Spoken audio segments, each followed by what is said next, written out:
केंद्रीय सड़क परिवहन और राजमार्ग मंत्री नितिन गडकरी ने मंगलवार को दिल्ली में एक कार्यक्रम के दौरान कहा कि वाहन कबाड़ नीति यानी व्हीकल स्क्रैपिंग पॉलिसी से ऑटो कंपोनेंट की कीमतों में 30% तक की कमी आने की उम्मीद है। केंद्रीय मंत्री ने कहा कि ऐसे में वाहनों की कीमत में भी कमी आ सकती है, जिसका फायदा उपभोक्ताओं को मिलेगा।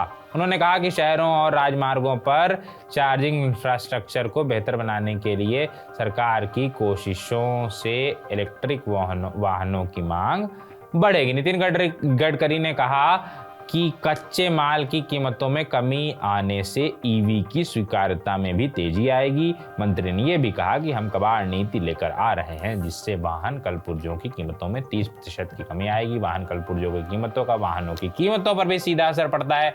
गडकरी ने यह भी कहा कि भारत में लिथियम आयन बैटरी की कीमतें भी अब पहले से कम हो रही हैं। उन्होंने कहा कि अडानी समूह और टाटा जैसी कई बड़ी कंपनियां भारत में बड़े पैमाने पर लिथियम आयन बैटरियों का उत्पादन करने जा रही हैं।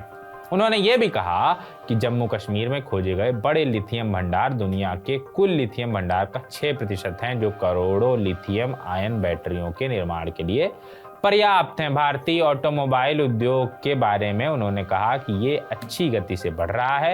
ये उद्योग जापान को पीछे छोड़ते हुए दुनिया का तीसरा सबसे बड़ा उद्योग बन गया। अब ये देख लेते हैं ये जो स्क्रैप पॉलिसी है ये है क्या आखिरकार। कबाड़ नीति जो है, वाहन कबाड़ नीति भारत सरकार की एक पहल है, जिसका उद्देश्य पुराने और प्रदूषण फैलाने वाले वाहनों को सड़क से हटाना है। इस नीति के तहत सरकार पुराने और गैर मानक यानी अवैध, जो मानक में अब नहीं आते हैं, उन वाहनों को हटाने के लिए प्रोत्साहन देती है।